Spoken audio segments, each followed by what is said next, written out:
Okay, we're now going to look at a very simple application of what we've already looked at in this series, and that is the ability to display data from a database and also allow us to insert records as well. So this functionality is going to be all on one page. You can already see that we have the records that we have in the database output here, and we also then have the ability to go in and add more records. So we can enter data here. Obviously this doesn't look very nice, but you know, it's the ability to actually insert it that we're interested in. So I can go ahead and insert new records here. So by doing this, we're sort of getting used to the fact that we can tie everything in that we've already looked at and actually apply it to an application. So what we're going to do here is start from scratch, build up the markup here, and give the ability, using what we've learned, to insert and retrieve records from our database. So let's just go have a little peek at our database here. You can see that that record has indeed been inserted, and it's visible on the web page. So let's go ahead and start writing the code for this. So the first thing that we're going to actually focus on is outputting this data into a table on our page. So we're going to build some markup and fetch the results as we normally would, and then output them in this table at the bottom of our page in our markup. Now you've probably noticed that we have an extra require here, and this is inside the functions folder, and we're requiring this security.php file. Basically what I've created here is a function that escapes a string ready for output. So this is to prevent or help prevent XSS attacks by basically data that looks like this. So if someone was to insert a record in the database that was an opening and closing script tag and an alert, that would then be output to our page, and then it would run as a JavaScript snippet of code, so we would actually see an alert. Now what we want to do with HTML entities is convert the characters that we've just seen into their entity equivalent.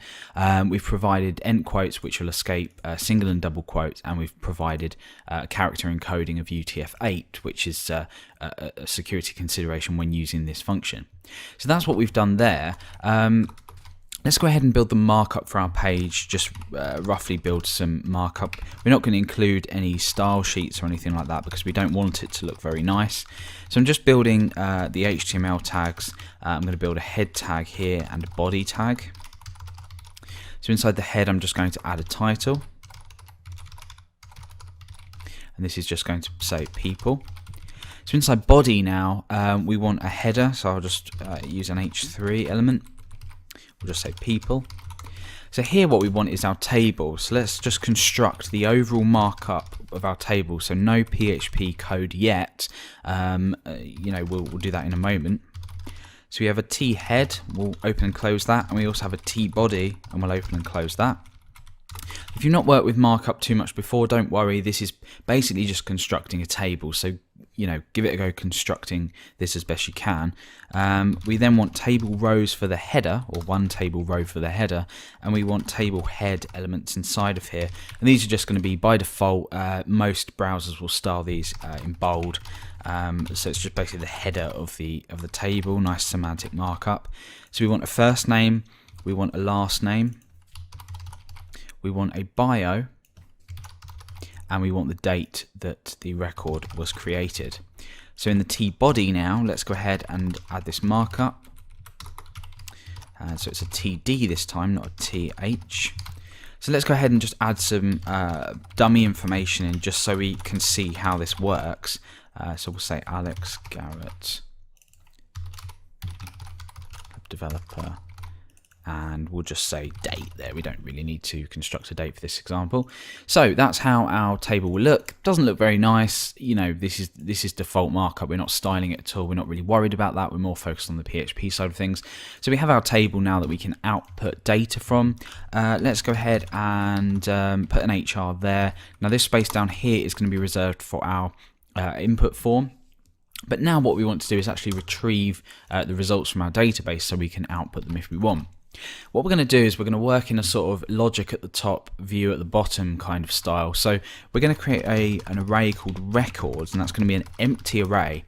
Now what this is going to do is it's going to store the records that we want to output below.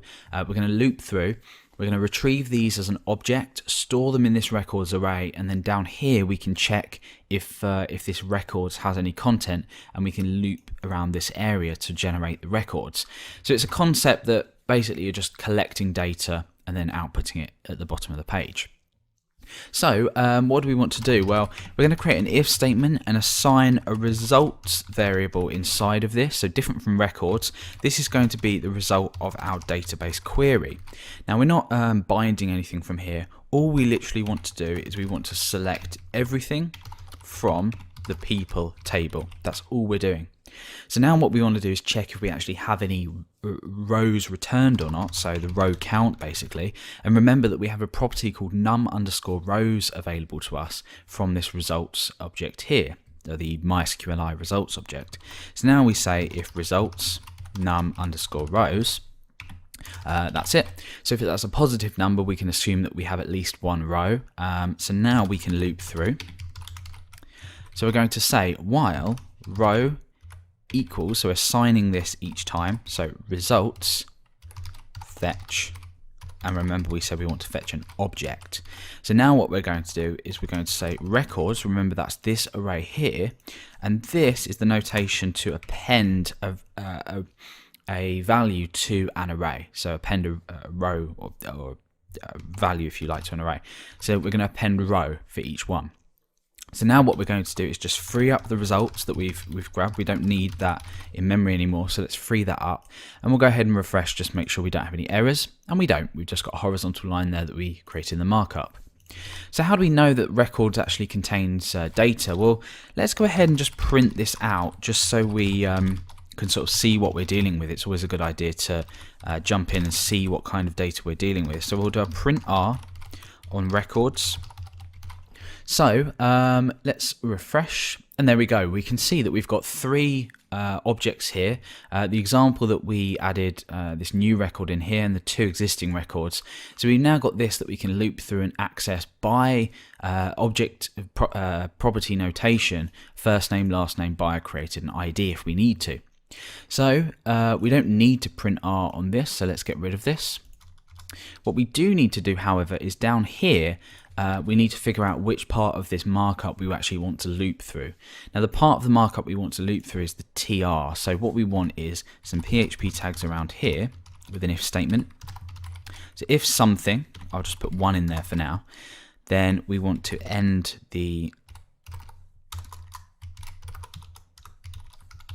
that there. Let's just indent that so we can read it a little bit better. So what do we want to check? Well, we want to check if there has been a count, or the count returns a positive number on the records array. So count records. So we're counting this, which we're potentially storing data in. We don't have to be. If there's no records available, then we won't have anything to show. So we want to say if count records. In fact, what we could do is put this if statement at the top of here, which probably would make a bit more sense, to be honest. So let's go ahead and do that. And that way, if there are no records, the markup for the table isn't actually displayed at all. So we'll say if, indent that, if count records. We could even say if no count records otherwise. So if no count records, echo no records otherwise, and we'll just end our if statement down here. Lovely, and we'll indent our table. So if there are records, we're going to generate this markup, and then we want to loop through this bit here. So now we can actually create our loop down here. So our for each loop. So for each records as, and I'm just going to call it R just so it saves typing, go ahead and end that loop there, and we'll indent this. Now for each of the records that we stored here, we now have access to down here, so we can just replace this basically. So I'm just going to replace this with echo our first name, and I'm going to do the same for each one, but more importantly, remember our security function, our escape function, takes a string, converts HTML entities or characters into entity equivalent with single and double quote protection and UTF-8 encoding. We need to use this in here just in case any data has any potential XSS content that could cause an XSS attack. So last name, copy and paste this again, bio, copy and paste this again, created. So let's take a look at what's actually happened here. Okay, we have a syntax error, so that's on line 56, and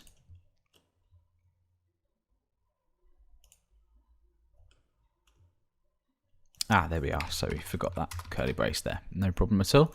So when we refresh now, we see that we get all of these records output in the table nicely. Brilliant. We've done what we've set out to do in the case of outputting data. Now what we need to do is build the form down here that's going to allow us to actually insert a record, and we're going to be doing some binding here as well. Now we're not going to be doing any validation. Is this name bigger than X amount of characters? All we're going to be doing is making sure this data is set and making sure it's not empty. The validation that we're going to be doing here is probably not recommended for large sets of data because it will get quite messy. It's better to use some kind of validation class or build your own validation class or something like that. But for now, this small amount of data and the fact that we're focusing on MySQL doesn't really matter. So the method is going to be post and the action is going to be empty. We're going to submit back to this page. What we're now going to do is create 3 divs, and we have these as a class of field. I'm just imagining that these would be styled in a certain way, but for now we'll just use these to sort of break things up. So we have a label for, and this is going to be for first name, and this will be first name. And then we have an input field here, so an input type of text. We have a name of first name. That's how we're going to reference it in PHP when it's available in our post array. And then we have an ID, so we can match this up to the label. That just means if you click the label, it will automatically highlight the field for you. So when I click this label, this is highlighted. It's just a usability thing. And that's it really. That's all we need to do. We'll also set autocomplete off. Okay, so let's duplicate this twice. So this is going to be last name. This is going to say last name. This will be last name. This will of course as well be last name. And then just one more, which is the bio. And this will obviously say bio. This isn't going to be a input field. It's going to be a text area. So nothing changes in PHP when we're reading this way. This is going to be name, bio, ID, bio, and that's it. So now that we've got all of our data together, or our fields together, we want to create a button or a submit button that's going to allow us to actually submit this. So we'll say submit value insert. So that's all we're going to do. That's basically our form there. We can click insert, it submits, and we have access to the data in PHP. So let's go all the way up, and just up here we're going to perform a couple of checks just to see if this data is available. So the first one is if not empty $_post. So does post have some data in it? Well, if it does, that means we can then check if first name, last name, and bio are set using the isSet construct. So we can say isSet post first name. You'll notice a lot of repetition here, and that's why I mentioned about using a validator class or alternative way of validating. If you were to end up with say 20 fields here, you wouldn't want to do it this way. Just a little word of warning. So post last name and $_post bio. So we're checking if our 3 fields are set. If they are set, we want to create a variable for each one of them. Again, you can see how this would be tedious if we had a lot of input data. So that's going to be first name. And we also want to trim that as well. Just trim the white space on the left and right. Again, we're not escaping anything at this point. There's no need because we're going to be binding these values. This is going to be bio. Let's just line these up so it's easier to read. So last name and bio. Wonderful. So now what we want to do is go ahead and check if they're empty. So we'll promise you the one last check. So not empty first name. And if a user was to type a load of spaces, and this is why we use trim, a load of spaces are not empty because it does have content. If we trim a load of spaces, that then will be empty because we trim from the left and right hand side, which will eventually meet and cause it to be an empty string. So if not empty, last name, and last of all, not empty, bio. Great, now we can get down to actually working with our database and binding these values. Very straightforward. We're just going to prepare a statement, bind 3 parameters, all of string type. We're also going to include the created value, so that will be a MySQL function. We'll execute the statement. If the statement has been executed successfully, we're going to redirect back to this page, and then we'll see the record that's been inserted. So we'll create a variable called insert. So this will be db prepare. Remember, we're preparing a statement here. We're not actually querying the database at the moment. So we're going to insert into people. Now we need to insert the first name, the last name, the bio, and the created at date. Remember, we don't need to include the ID. That's auto increment. So the values on this are going to be question mark, question mark, question mark, and now. So this question mark refers to first name, this to last name, this to bio, and now to created. So we need to now bind 3 values. We don't need to bind 4 values because we've supplied at the now function return value for created field. We just need to bind 3 values because we have 3 question marks here. So all we do is we say insert bind param. And in here, we want to define that we have 3 strings, and then we want a comma separated list of all of the values that we want to bind here. So first name, last name, and bio. If, for example, bio was an integer, we would change this to I, because this represents the first variable, this the second, and this the third, but they are in fact all strings. Now we want a quick check just to check if the statement was we're executing and checking it was okay at the same time.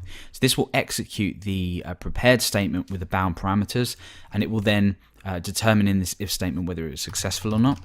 If it was successful, we want to use the header function to point to a particular location. That will be index.php, and then we just want to kill the script, or we can exit the script, doesn't really matter. So we're actually now done. What we can now do is go and preview our page. And what's going to happen on our page is, the first thing that's going to do is obviously everything gets included. We're checking whether there have been results or something submitted. We'll explain that. We'll explain over this in just a moment. But it's important that this falls below this, because what it will then do is it will grab the results after this has been inserted. So we're inserting first, then grabbing results, which will show the newest result. It doesn't really matter in this case because we're refreshing the page, so this could be in fact above this. Yeah, we're just redirecting so a user can't keep hitting F5 and inserting data again and again and again. So that what we're then doing is running the markup, checking the count of the records. If there are no records, we're outputting no records. Otherwise, we are creating a table here. We're then looping through the records that we retrieved up here, that we stored in this records array, and then we're just outputting the escape data from our database. So I think the first thing that we should do is go ahead and truncate our database. So if we go to Operations tab, we can truncate the table, which basically means remove all data from the table. We hit enter, and it says here no record. So as expected, we've got that message back there. I'm now going to go ahead and just add a record. So what's going to happen here is when we click insert, let's just pop back to the code to explain this again. This is true because we have data in our post array. Remember, we defined that we wanted to submit this data as a method of post. What we then do is check if each of these are set. So are they available in this post array? If they are, let's assign the values of these to these variables, trimming the white space from the left and the right hand side. We're then checking if they're empty or not. So has a value been actually entered physically into that field? If it has, we prepare a statement with 3 parameters that we need to bind. And then we we bind the parameters on this insert variable we created. We have 3 strings, first name, last name, and bio. We then execute it while checking that the execution happened and worked correctly. Then we redirect to index.php, and if for whatever reason that fails, we kill the page because we don't want to continue running it. So let's go ahead and click insert, and there we are. We have our data inserted. So in this example, we've looked at retrieving data and inserting data all on the same page to actually create something that could be classed as a usable application. And we've done that all using binding, selecting, using objects because we're working in an object-oriented fashion with MySQLi, and with outputting escape data. So let's just take a quick peek at the fact that we have escape data, and we'll understand what that means. So I'm going to write Billy Garrett in here, and I'm going to write some JavaScript within script tags. So let's say alert. We'll just say 1 for now. So if I insert this, nothing happens. We just see this code here. In the database, it looks like this. So it's very much unescaped in the database in terms of the tags and the markup. But what our HTML entities function does is it converts that to its entity equivalent. So if I put that back a moment and I go into my source code, you can see that this is actually being converted into entities, and therefore it can't be interpreted by the browser as JavaScript, and therefore we protect against an XSS attack. What happens if I don't escape the data? Well, you probably guessed, when we go ahead and refresh here, we get this page at localhost says 1. The script at this point stops executing when we hit OK, and we run the rest, and we have an empty space here where that JavaScript code is. So it's important to escape data. It's important to bind, or not necessarily bind values, but escape data to prevent against SQL injection on the way into your database as well. But we've encapsulated this in one usable page. So hopefully all of this code, however complicated it might look, is actually quite simple. Hopefully it makes sense.